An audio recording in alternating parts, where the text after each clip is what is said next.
Once upon a time, in the happy kingdom of Kapilavastu, King Suddhodana and Queen Mahamaya found out that they were going to have a baby. So the queen decided to go to her father's house. On the way, they came to Lumbini Gardens, where she gave birth to a beautiful baby boy whom they called Siddhartha.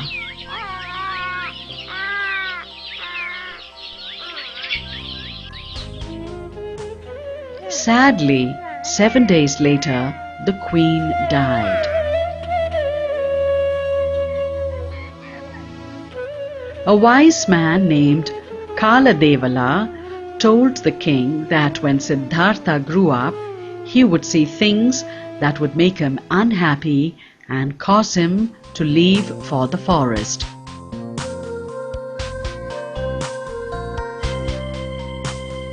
The king therefore never allowed Siddhartha to go outside the palace gates.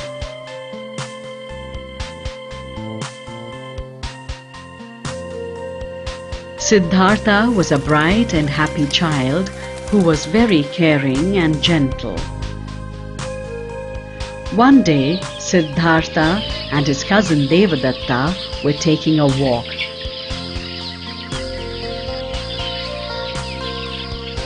Devadatta suddenly spotted a swan and shot it down.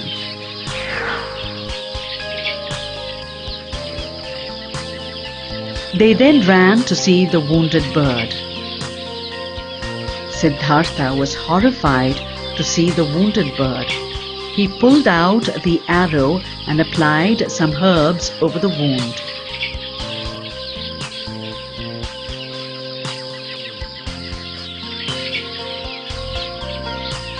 Devadatta insisted on keeping the bird for himself.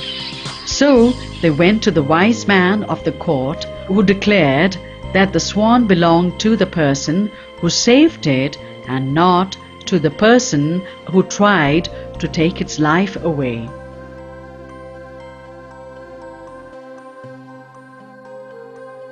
Siddhartha often sat by himself.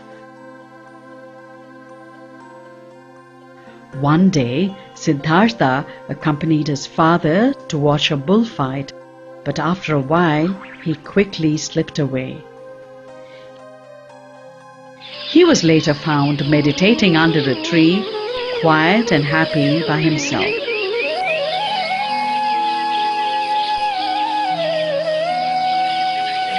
The prince grew up and became a young man. King Suddhodana got him married to the beautiful princess Yashodhara.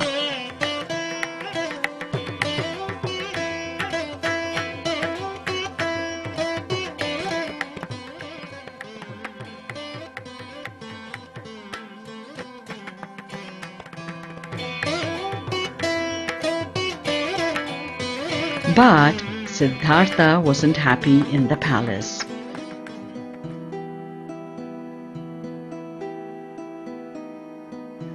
One day he told his servant Channa, "Let's go for a ride outside the palace." On the way, the prince saw a man bent with age. The prince had never seen an old man before.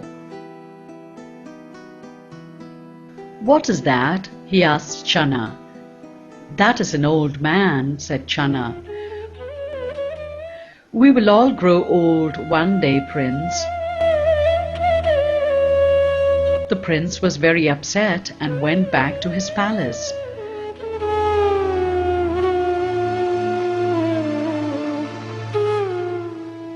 After a few days, Siddhartha went out again. This time he saw a very sick man who was crying out in pain.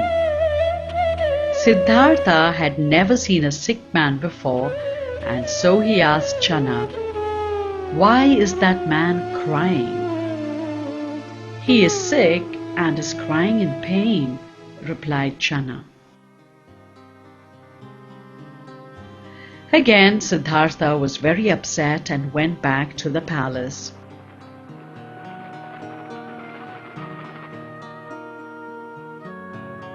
The next time Siddhartha went out, he saw a group of people carrying a dead body.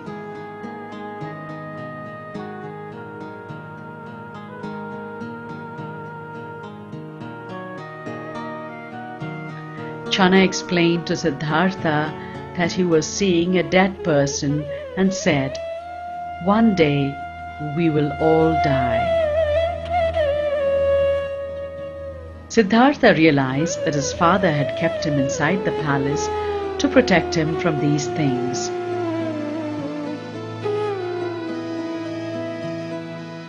He asked himself, "Must we all become old, fall sick and die?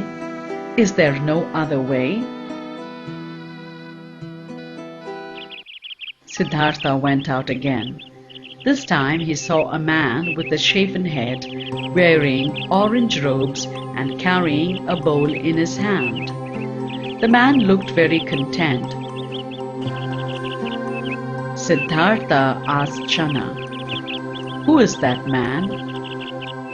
Channa said, "That is a wise man who has left everything and gone to the forest to seek happiness."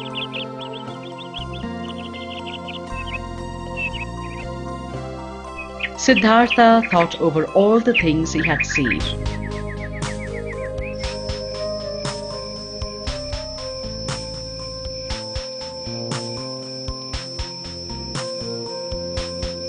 He then decided to leave home in search of happiness.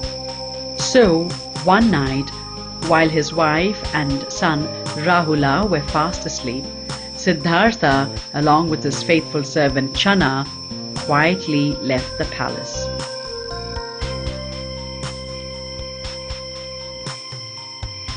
They traveled together till they crossed the river Anoma. There, Siddhartha took off his royal robes. He gave his clothes and his horse to Channa to take back to the palace. He then put on an orange robe, cut off his long hair, and set out with a bowl in hand. Siddhartha went from teacher to teacher, asking, "Do you know the way to happiness?" But nobody could tell him. Finally, he sat under a Bodhi tree and tried to find the answer himself.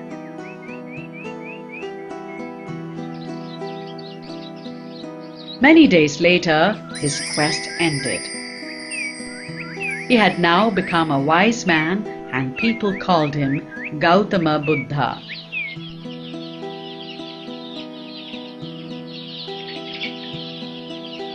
Buddha loved all animals and treated them with compassion.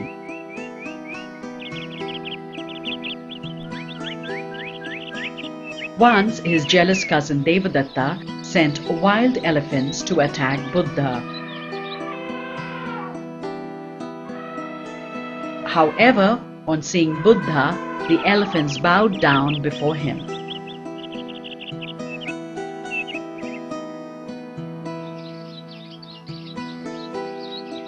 Gautama Buddha had many disciples. He went from place to place teaching people what he had learned. His students lived in groups called Sangha.